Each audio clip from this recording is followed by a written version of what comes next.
Hello दोस्तों, welcome back to my YouTube channel Quick Pharma. तो finally आज से हम अपने pathology B pharmacy second semester की यूनिट 1 को स्टार्ट करने जा रहे हैं आज की वीडियो से। तो यूनिट 1 का नाम है basically basic principles of cell injury and adaptation. तो सबसे पहली चीज़ तो ये है कि हमारी जो यूनिट 1 है पैथोफिजियोलॉजी की, वो मोस्ट इंपॉर्टेंट यूनिट है हमारे एग्जाम टर्म से भी और बाकी 4 यूनिट से भी। ठीक है, तो यूनिट 1 हमारी यहाँ पे लेंदी भी है क्योंकि इसका सिलेबस बहुत ज़्यादा है, तो इसको हम लेक्चर वाइज ही कवर करेंगे क्योंकि एक या फिर 2 वीडियो में इसको कवर करना मुश्किल होगा। तो इसको हम लेक्चर वाइज कवर करेंगे, तब आप लोग को एक एक टॉपिक अच्छे से क्लियर हो जाएगा। क्योंकि हमारी जो यूनिट 1 है pathophysiology B pharmacy second semester की, वो हमारी बाकी आगे आने वाली 4 यूनिट्स के एक तरीके से इसको हम बेस कह सकते हैं। अगर इसमें इसके जितनी भी बेसिक्स हैं अगर आप लोग समझ जाएंगे तो आप लोग को जो आगे आने वाली 4 यूनिट्स हैं उनके बारे में ईजी हो जाएगा समझने के लिए। तो इसीलिए हमारी जो यूनिट 1 है पैथोफिजियोलॉजी की काफ़ी ज़्यादा इंपॉर्टेंट रोल प्ले करेगी यहाँ पे। ठीक है, तो यहाँ पे हम सिलेबस देख लेते हैं कि आज की वीडियो में कौन कौन से टॉपिक्स को हम कवर करने वाले हैं। सबसे पहले हम इस यूनिट के इंट्रोडक्शन के बारे में पढ़ेंगे, मतलब कि जो हम पढ़ने वाले हैं उसका इंट्रो पहले क्लियर करेंगे, फिर उसकी डेफिनेशन के बारे में पढ़ेंगे, होम्योस्टैसिस के बारे में पढ़ेंगे, एंड इसमें हमारे कुछ सेल इंजरी के जो कि इंट्रोडक्शन है उसको कवर करेंगे और इसके टाइप्स ऑफ फीडबैक सिस्टम के बारे में कवर करेंगे। उसके बाद हमारी जो नेक्स्ट पार्ट होगी यानी कि पार्ट 2 में हम बेसिकली पैथोजेनेसिस और इसके कॉजेज़ वगैरह के बारे में, सेल इंजरी की कॉजेज़ वगैरह के बारे में डिस्कस करेंगे। तो इतना ही आज की वीडियो में हम लोग पढ़ने वाले हैं। तो चलिए बिना देर करे वीडियो को स्टार्ट करते हैं। बाकी हमारा जो HAP सेकेंड यानी कि human anatomy and physiology second semester B pharmacy second semester का जो सिलेबस है वो ऑलरेडी कंप्लीट हो चुका है। आप लोग को लिंक उसकी प्लेलिस्ट की डिस्क्रिप्शन बॉक्स में मिल जाएगी, वहाँ से आप लोग चेकआउट कर सकते हैं सारी वीडियोज़ को। ठीक है, बाकी किसी भी सब्जेक्ट की अगर आप लोग को नोट्स वगैरह चाहिए तो आप लोग को डिस्क्रिप्शन बॉक्स में टेलीग्राम चैनल की लिंक मिल जाएगी, वहाँ से आप लोग उसको कि लिंक को ज्वाइन कर लीजिए और आप लोग सभी नोट्स को फ्रीली डाउनलोड कर सकते हैं। तो सबसे पहले तो यहाँ पे हम पैथोफिजियोलॉजी का एक छोटा सा इंट्रोडक्शन देख लेते हैं कि पैथोफिजियोलॉजी की डेफिनेशन क्या होती है। वैसे तो हमने एक लेक्चर और कवर किया है जिसमें हमने पैथोफिजियोलॉजी सब्जेक्ट के बारे में अच्छे से क्लियर कर दिया था, ठीक है, उसके इंट्रोडक्शन के बारे में, लेकिन चलिए फिर भी इसके बारे में हम थोड़ा सा यहाँ पे भी समझ लेते हैं। तो जैसे कि पिछली वीडियो में हमने जब इंट्रोडक्शन कवर किया तो हमने ये देखा था कि पैथोफिजियोलॉजी में बेसिकली हम किसके बारे में मेनली स्टडी करेंगे, डिजीज़ के बारे में, यानी कि जो डिजीज़ होती है, जो बीमारी होती है उसके बारे में डिस्कस करने वाले हैं। यानी कि हमारी बॉडी में अगर कोई भी डिज़ीज़ हो जाती है, किसी भी टाइप की डिज़ीज़ होती है किसी को भी, तो वो डिज़ीज़ कहाँ से आ रही है, उसका उसको हम कैसे क्योर कर सकते हैं, उसका ट्रीटमेंट कैसे कर सकते हैं, वो डिज़ीज़ क्यों हो रही है, उसके कॉजेज़ वगैरह क्या हैं, इन सभी चीज़ों के बारे में हम इस सब्जेक्ट में पढ़ने वाले हैं यानी कि पैथोफिजियोलॉजी में। अब मान लो जैसे कि फॉर एग्जांपल, अब जैसे कि हम कभी भी इंजर्ड हो जाते हैं, फिर कभी खेलते टाइम या फिर कहीं जाते टाइम गिर जाते हैं, तो मान लीजिए हमारा जो हाथ है अगर वहाँ पे चोट लग जाती है तो इनडायरेक्टली हम बोलते हैं कि हमारी जो हाथ की जो सेल्स वगैरह हैं वो थोड़ी सी डैमेज हो गई हैं या फिर वहाँ पे चोट लग गई है, इंजर्ड हो गई हैं। क्योंकि अगर इनिशियल पार्ट देखें तो जो सेल होती है यानी कि जो कि जो ग्रुप ऑफ सेल्स होते हैं उससे से तो हमारी कंप्लीट बॉडी बनती है, क्योंकि हमारी पूरी बॉडी किससे बन रही है, सेल से बनी हुई होती है। तो हमारी पूरी बॉडी में क्या प्रेजेंट होते हैं, सेल्स एंड टिश्यूज़ प्रेजेंट होते हैं। तो अब जैसे कि यहाँ पे बात आती है कि हम लोग इजीली कैसे बीमार हो जाते हैं, जैसे कोई भी डिजीज़ हमारे अंदर कैसे आ जाती है। तो जैसे कि हमारी जो बॉडी होती है इसके एक अंदर का एनवायरनमेंट होता है, यानी कि बॉडी के अंदर का एनवायरनमेंट होता है, और एक हमारी बॉडी के बाहर का एनवायरनमेंट होता है। जैसे कि हम लोग घर से बाहर निकलते हैं या फिर हमारे घर का एनवायरनमेंट जो होता है या फिर बाहर जो एनवायरनमेंट होता है कि उसको हम बाहर का एनवायरनमेंट बोलते हैं, और जो हमारी बॉडी का अंदर का एनवायरनमेंट इंटरनल एनवायरनमेंट होता है और एक एक्सटर्नल एनवायरनमेंट होता है। अब जैसे कि कोई भी डिज़ीज़ होती है तो वो हमें कैसे होती है, अब जैसे कि बहुत सारी चीज़ें होती हैं, जैसे हमारे इंटरनल यानी कि हमारी बॉडी के एनवायरनमेंट में और बाहर के एनवायरनमेंट में, यानी कि internal environment and external environment में जब डिफरेंसेस आ जाते हैं, जब ये दोनों आपस में इम्बैलेंस हो जाते हैं, तब हम लोग बीमार हो जाते हैं। अब इसका एक एग्जांपल लेते हैं, मान लीजिए जैसे कि विंटर्स, या फिर हम यहाँ पे जैसे सीजनल इन्वायरमेंट होते हैं, जैसे विंटर्स हो गया, समर हो गया और मानसून वाला हो गया। कभी कभी ये होता है ना कि बहुत जल्दी इन्वायरमेंट में चेंजेस आते हैं, यानी कि जो एक्सटर्नल इन्वायरमेंट होता है बहुत जल्दी चेंज हो जाता है।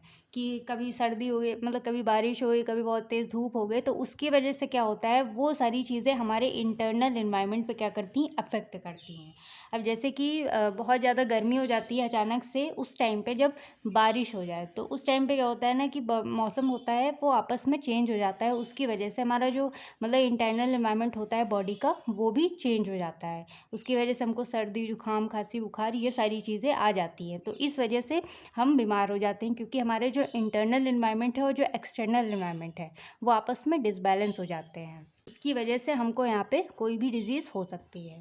तो जैसे कभी कभी ये होता है कि हमारा जो एक्सटर्नल इन्वायरमेंट है हमारे बॉडी के टेम्परेचर के हिसाब से बढ़ता है या फिर घटता है, यानी कि गर्मियों में बहुत ज़्यादा बढ़ जाता है टेम्परेचर और सर्दियों में बहुत ज़्यादा घट जाता है टेम्परेचर, यानी कि -डिग्री में कभी कभी चला जाता है, या फिर 3-4 डिग्री सेल्सियस होता है। तो उस टाइम पे हमारी जो बॉडी का जो नॉर्मल टेम्परेचर होता है एक्सटर्नल इन्वायरमेंट के टेम्परेचर से मैच नहीं करता है, उसकी वजह से जो हमारे इंटरनल इन्वायरमेंट यानी कि हमारी बॉडी का जो इंटरनल इन्वायरमेंट होता है वो डिसबैलेंस हो जाता है, और यहाँ पे चेंजेस आने की वजह से हम यहाँ पे बीमार हो जाते हैं। अब जैसे कभी कभी होता है कि मान लीजिए अगर आप बाहर कभी जा रहे हैं कहीं भी, मतलब साइकिल से, बाइक से या फिर कार से, तो कभी कभी मान लो ऐसे किसी रीज़न की वजह से एक्सीडेंट हो जाता है, फिर कभी कभी चोट लग जाती है, तो वो किस वजह से होता है, वो जो एक्सटर्नली फोर्स आपके ऊपर अप्लाई हुआ है उसकी वजह से आपको वहाँ पे चोट लग जाती है, जिसकी वजह से आपकी जो मतलब बॉडी का जो इंटरनल इन्वायरमेंट है, जो आपकी बॉडी है या फिर आपकी बॉडी के जो सेल्स हैं वो डैमेज हो जाते हैं, या फिर एक तरीके से कह सकते हैं कि आपकी बॉडी इंजर्ड हो जाती है। तो इस तरीके से हम यहाँ पे दोनों चीज़ें कंबाइन करके समझ सकते हैं कि हमारी बॉडी का जो इंटरनल इन्वायरमेंट है और हमारी मतलब कि हमारा जो एक्सटर्नल इन्वायरमेंट है, ठीक है, जब ये आपस में चेंज हो जाते हैं, यानी कि जब ये आपस में इक्वल नहीं रहते हैं, चेंज हो जाते हैं, उस टाइम पे जो हम लोग बीमार हो जाते हैं, फिर कोई भी डिजीज़ हमको हो सकती है। और जब ये दोनों इक्वल रहते हैं, यानी कि हमारी बॉडी का इंटरनल इन्वायरमेंट और बाहर का एक्सटर्नल इन्वायरमेंट, जिसमें मतलब चारों तरफ से जो हमको सराउंड करता है, ठीक, जो हमारी सराउंडिंग्स है, जब ये आपस में मैच करती हैं, इक्वल रहती हैं, उस टाइम पे हमारी बॉडी एकदम परफेक्ट रहती है, अच्छी रहती है, ठीक है। उस टाइम पे बीमार होने के बहुत ही कम चांसेस होते हैं। तो ये जो हम कंप्लीट टॉपिक समझ रहे हैं, ये किसके अंदर हमारा आ रहा है, सबसे पहला टॉपिक जो कि हमारा है होम्योस्टैसिस, ठीक है। तो ये चीज़ें हमारी इसके अंदर ही आ रही हैं, जो कि हमारा इंटरनल इन्वायरमेंट है फिर एक्सटर्नल इन्वायरमेंट, ठीक है।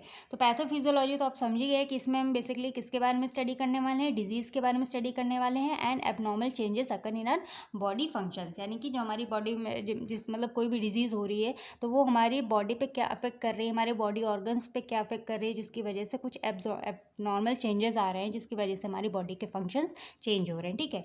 तो ये सारी चीज़ें हम पैथोफिजियोलॉजी में पढ़ेंगे। बाकी जो एक्सटर्नल एंड इंटरनल एनवायरनमेंट वाला जो हम अभी पढ़ रहे थे वो हमारा होम्योस्टैसिस के अंडर में आता है, ठीक है। अब यहाँ पे हम होम्योस्टैसिस को यहाँ पे जब डिफाइन करें तो होम्योस्टैसिस बेसिकली हमारे दो वर्ड से बना हुआ होता है, एक होता है होम्यो, एक होता है स्टैसिस। होम्यो का मतलब होता है सेम या फिर अनचेंजिंग, स्टैसिस का मतलब होता है स्टैंडिंग या फिर स्टेट, या फिर इसको हम कोई कंडीशन भी बोल सकते हैं। तो जब हम इसको डिफाइन करें तो it is defined as a property of the body that helps in maintaining a constant internal environment by controlling many variables, यानी कि हमारा जो होम्योस्टैसिस होता है ये एक हमारी ऐसी प्रॉपर्टी है या फिर हमारी बॉडी की, जो कि बेसिकली क्या कर रहा है, हमारे इंटरनल एनवायरनमेंट को एक्सटर्नल एनवायरनमेंट से क्या कर रहा है, कांस्टेंट रख रहा है, मतलब कुछ वेरिएबल्स को कंट्रोल में रख के, जैसे कि टेम्परेचर हो गया, पीएच हो गया, इन सब चीज़ों को कंट्रोल में रख के ये इंटरनल एंड एक्सटर्नल एनवायरनमेंट को आपस में क्या कर रहा है, कांस्टेंट रख रहा है। अब इसमें हमारे कुछ वेरिएबल्स आ जाते हैं, जैसे कि हमारा टेम्परेचर हो गया, ठीक है, and concentration of different ions हो गए, बहुत सारे आयंस प्रेजेंट होते हैं, ठीक है, तो इनको मेंटेन रखता है। तो वही सारी चीज़ें हैं, जब इन वेरिएबल्स को मेंटेन कर लेते हैं, यानी कि जैसे टेम्परेचर हमारे इंटरनल एंड एक्सटर्नल एनवायरनमेंट में जब टेम्परेचर को, कंसंट्रेशन ऑफ डिफरेंट आयन को, गैसेस को, ये सारी चीज़ों को हम जब मेंटेन रखते हैं, इक्वल रखते हैं, तब हमारा जो हमारी बॉडी का इन्वायरमेंट है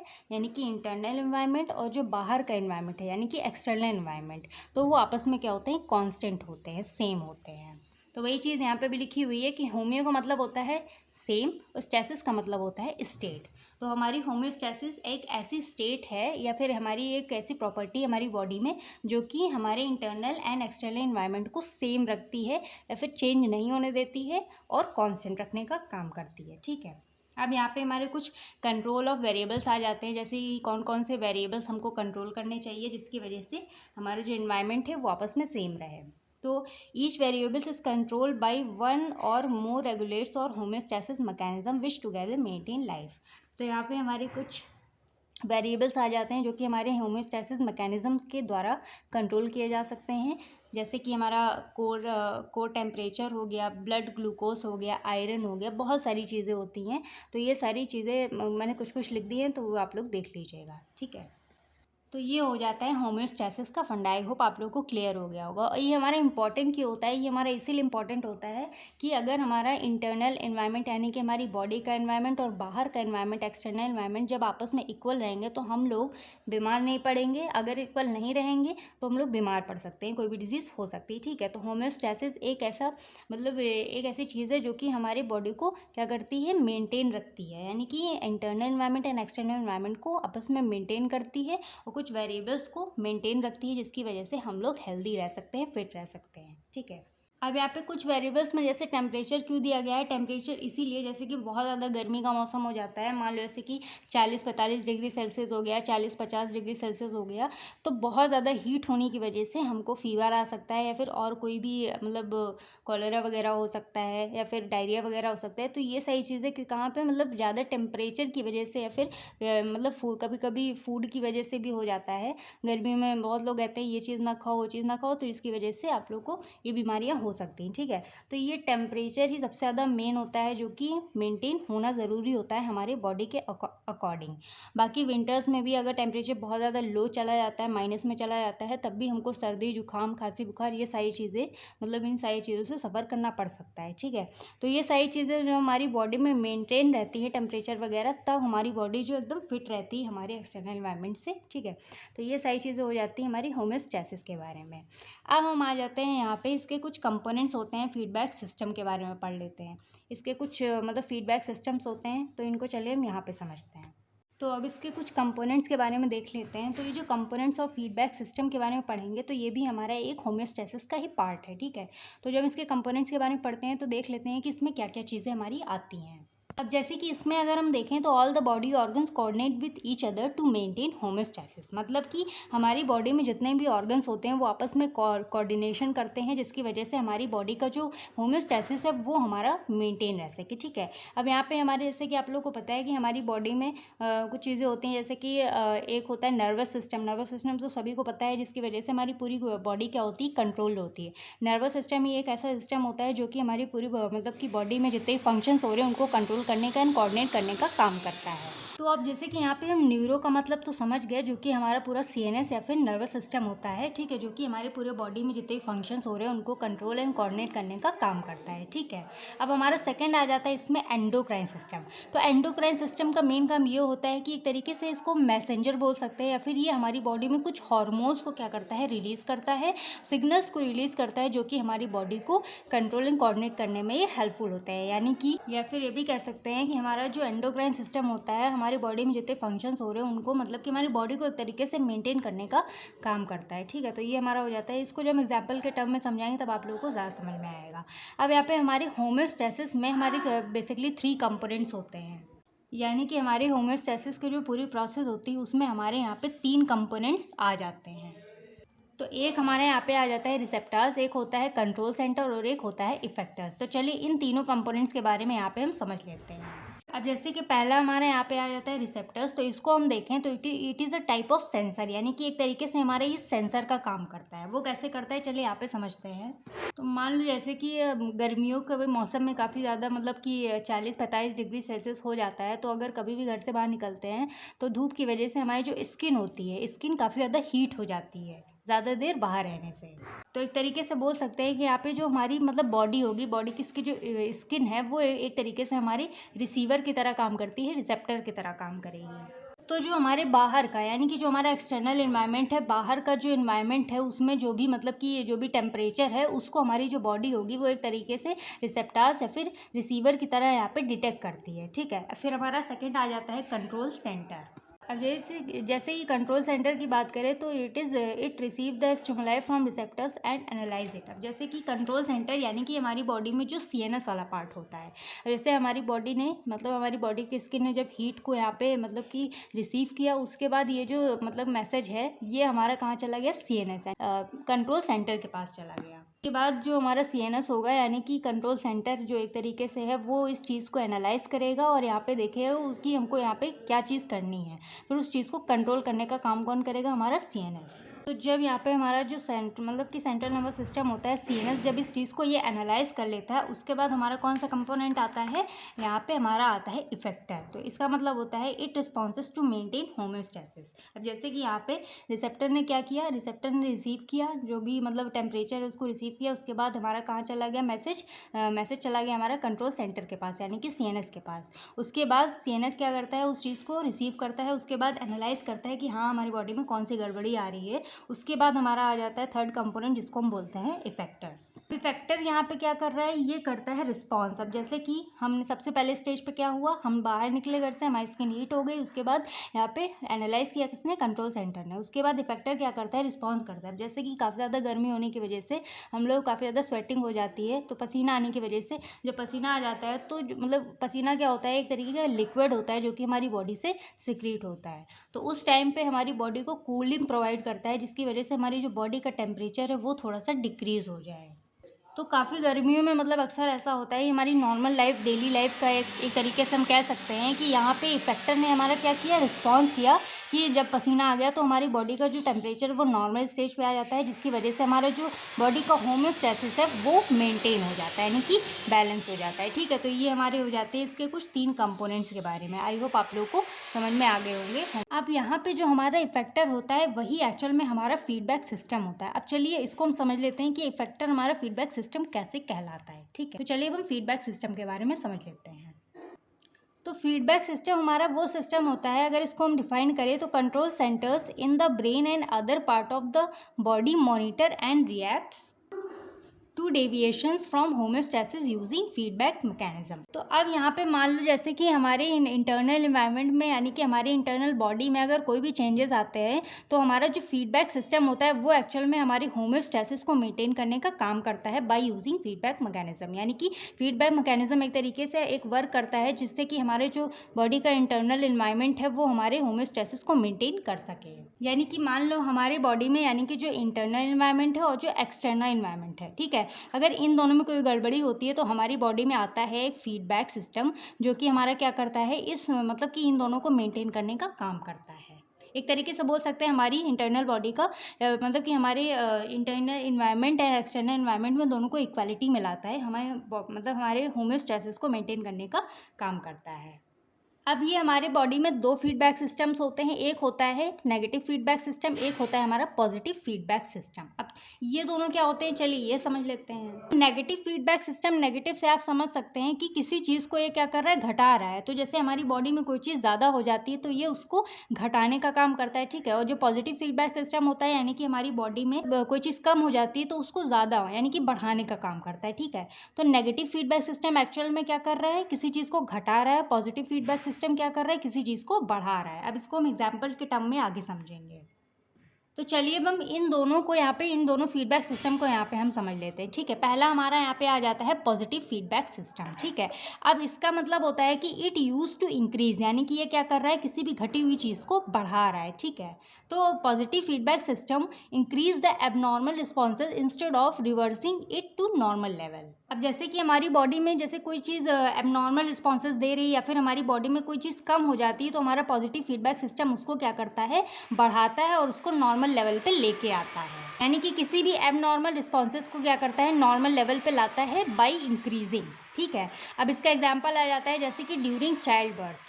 अब जैसे कि आप लोगों को पता है यानी कि फीमेल्स को ये सारी चीज़ें पता होंगी, तो जैसे कि जो कोई भी प्रेग्नेंट लेडी होती है जब डिलीवरी के टाइम पे उसको काफ़ी ज़्यादा प्रॉब्लम हो रही होती है, ठीक है। तो उस टाइम पे क्या होता है कि एक ऑक्सीटोसिन मतलब कि एक ऑक्सीटोसिन हार्मोन होता है जो कि रिलीज़ होता है। यानी कि उस टाइम पे ड्यूरिंग द डिलीवरी टाइम हमारी बॉडी क्या करती है, ऑक्सीटोसिन को रिलीज़ करती है, यानी कि जो कि हमारा एक टाइप का हार्मोन है। और जब ये वाला हार्मोन यानी कि जब ऑक्सीटोसिन रिलीज हो जाता है बॉडी में, तब जो यूट्रस का जो कॉन्ट्रैक्शन होता है वो क्या होता है, वो बढ़ जाता है। तो जब यहाँ पे ईज़िली जो यूट्रस का कॉन्ट्रैक्शन हो जाता है, ठीक है, तो ये क्या होता है ना कि ईज़िली जो मतलब चाइल्ड बर्थ हो रही होती है उस टाइम पे डिलीवरी आराम से हो जाती है, ठीक है। तो ऑक्सीटोसिन की वजह से यहाँ पे ऑक्सीटोसिन क्या हुआ, यहाँ पे जो ऑक्सीटोसिन का जो रिलीज़ है वो यहाँ पे उसने क्या कर दिया, यहाँ पे कॉन्ट्रैक्शन को इंक्रीज़ कर दिया, यानी कि कोई भी चीज़ है उसको इसने क्या कर दिया, बढ़ा दिया, जिसकी वजह से यहाँ पे चाइल्ड बर्थ ईज़िली हो रही है, ठीक है। तो इसकी वजह से यहाँ पे पॉजिटिव फीडबैक सिस्टम हमारा काम करता है। तो आप लोग को आई होप समझ में आ गया होगा कि ये किस तरीके से हमारी बॉडी में वर्क करता है, ठीक है।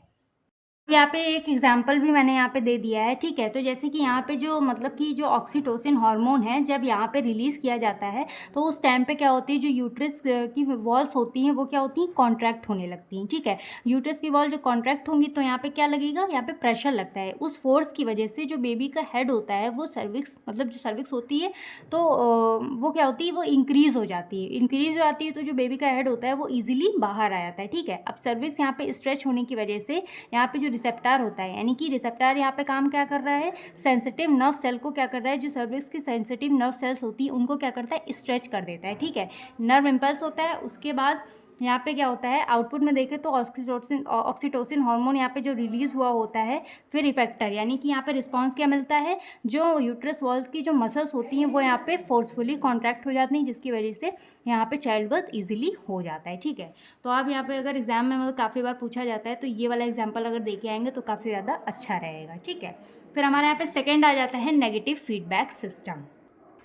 अब नेगेटिव फीडबैक सिस्टम में ये होता है कि जैसे कोई भी चीज़ मतलब कि ये क्या कर रहा है, कोई भी चीज़ बढ़ी हुई है तो उसको ये क्या कर रहा है, घटाने का काम करता है, यानी कि यूज टू डिक्रीज। अब ये वाला मैकेनिज्म, यानी कि when anything is increase in are internal environment, यानी कि जो हमारे इंटरनल इन्वायरमेंट है हमारी बॉडी का, जब उसमें अगर कोई भी चीज़ बढ़ जाती है तो ये हमारा मैकेनिज्म उस टाइम पे काम करता है और उसको उस चीज़ को क्या करता है, नॉर्मल कंडीशन में लेके आता है बाय डिक्रीजिंग इट, यानी कि उसको घटाने के बाद।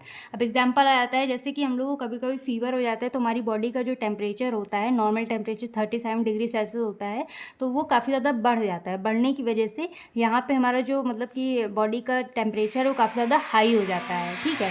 तो यहाँ पे क्या हुआ, कोई चीज़ हमारी बॉडी में बढ़ रही है, तो ये हमारा नेगेटिव फीडबैक सिस्टम उस टाइम पे काम करेगा जब हमारी बॉडी में कोई चीज़ बढ़ी हुई है उसको घटाने का, ठीक है। तो उसके बाद यहाँ पे जब फीवर आता है तो हमारा टेम्परेचर बढ़ने की वजह से अगर हम अपनी बॉडी को टच करते हैं तो काफ़ी ज़्यादा वो गर्म होती है, तो उस चीज़ को यहाँ पे हम सेंस करते हैं। सेंस करने के बाद वो चीज़ हमारी कहाँ पे जाती है, हाइपोथैलेमस में, यानी कि सीएनएस के पास। तो जैसे कि आप लोगों को पता होगा कि हमारे हाइपोथैलेमस के पास क्या होता है, टेम्परेचर रेगुलेशन सेंटर होता है, यानी कि TRC।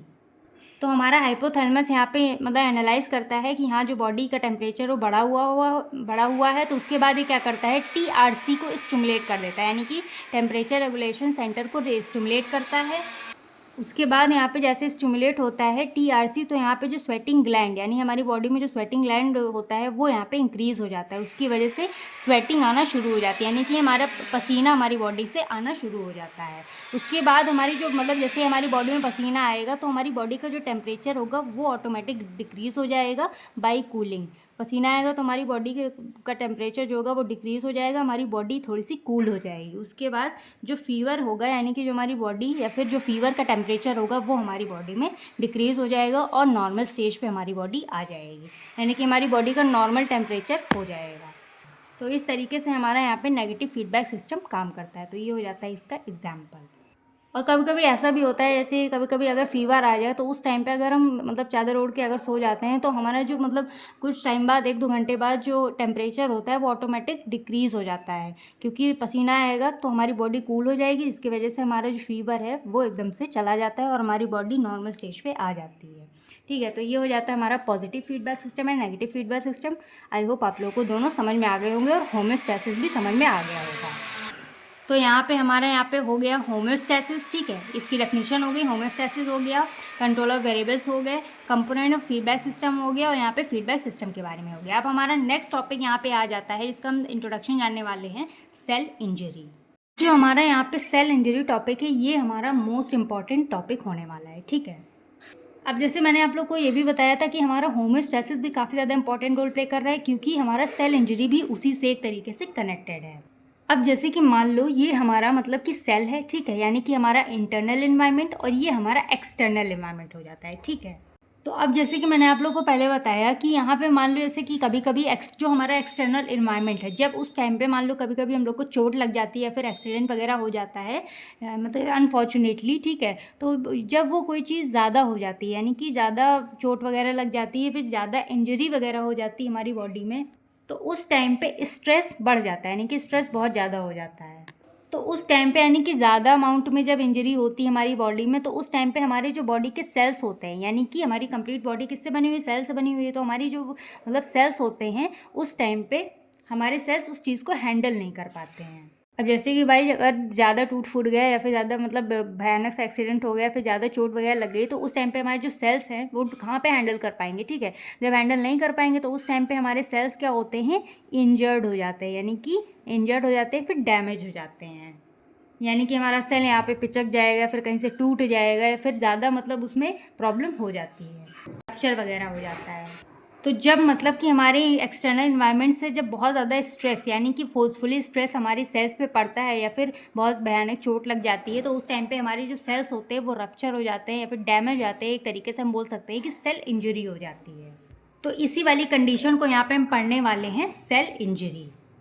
तो यहाँ पे लिखा हुआ है, cell injury can be defined as an alteration in cell structure और biochemical functional resulting from some stress that exceed the ability of the cell. यानी कि सेल इंजरी को अगर हम डिफाइन करें तो एक तरीके से जब मतलब चोट वगैरह लग जाती है, या फिर जो बाहर से कोई एक्सटर्नल इन्वायरमेंट से जब कोई स्ट्रेस आ जाता है हमारी मतलब कि सेल्स पे, तो उस टाइम पे सेल्स का जो स्ट्रक्चर होता है इंजर्ड होने की वजह से वो उनका स्ट्रक्चर अल्टर हो जाता है, यानी कि चेंज हो जाता है, अल्ट्रेशन हो जाते हैं, कुछ biochemical and functional changes आ जाते हैं हमारे सेल्स में, जिसकी वजह से हमारा सेल जो होता है वो डैमेज हो जाता है किसी भी स्ट्रेस की वजह से, जिसकी वजह से जो सेल की एबिलिटी होती है वो एक्सीड हो जाती है। यानी कि एक तरीके से आप बोल सकते हैं कि हमारे सेल्स ख़त्म होने लगते हैं।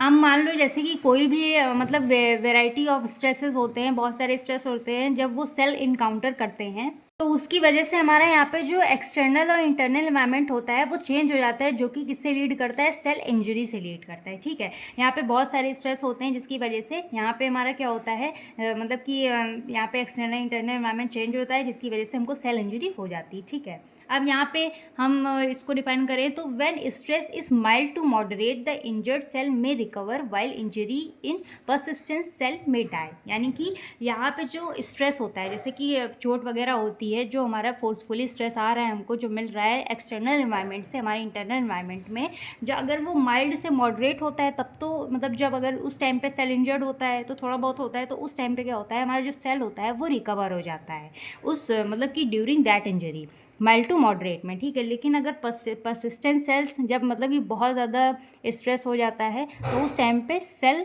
मतलब कि सेल ख़त्म होने लगता है, यानी कि सेल की डेथ हो जाती है, सेल डेथ कॉज हो जाता है।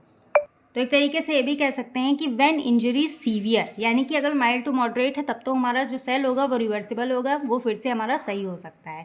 लेकिन यहाँ पे अगर इंजरी सीवियर है, यानी कि काफ़ी ज़्यादा इंजरी है, बहुत ज़्यादा चोट लग जाती है, बहुत ज़्यादा स्ट्रेस हो जाता है, मतलब कि ट्रॉमा वगैरह, तो उस टाइम पे क्या होता है, जो हमारे सेल होते हैं वो ख़त्म हो जाते हैं, यानी कि मर जाते हैं, सेल डेथ कॉज हो जाती है। थोड़ा सा एग्जाम्पल के टर्म में अगर हम समझें तो मान लो जैसे कि हमारी जो ह्यूमन बॉडी है, ठीक है, हमारी ह्यूमन बॉडी का ये जो सेल होता है, ठीक है, अब यहाँ पे बहुत ज़्यादा अमाउंट में स्ट्रेस लगा, तो स्ट्रेस लगने की वजह से हमारा जो सेल होता है वो या तो यहाँ पे मतलब सिकुड़ जाता है, कॉन्स्ट्रिक्ट हो जाता है, या फिर हमारा जो सेल होता है एकदम से टूट फूट जाता है, डैमेज हो जाता है, उसकी वजह से हमारी यहाँ पे सेल इंजरी हो जाती है।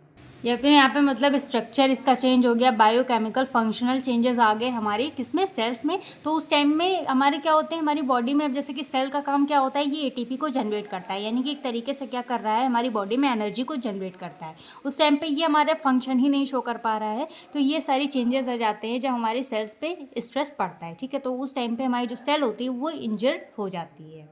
तो अगर यहाँ पे mild to moderate cell injury होती है तब तो हमारा जो सेल होता है वो रिवर्सिबल होता है, यानी कि उस टाइम पे हमारा जो सेल है वो कुछ टाइम बाद वहाँ पे नॉर्मल स्टेज पे आ जाता है, ठीक हो जाता है। लेकिन अगर यहाँ पे बहुत ज़्यादा स्ट्रेस हो जाता है, बहुत ज़्यादा मतलब इंजर्ड हो जाता है हमारा सेल, तो उस टाइम पे क्या होता है, सेल डेथ कॉज हो जाती है, सेल मरने लगते हैं।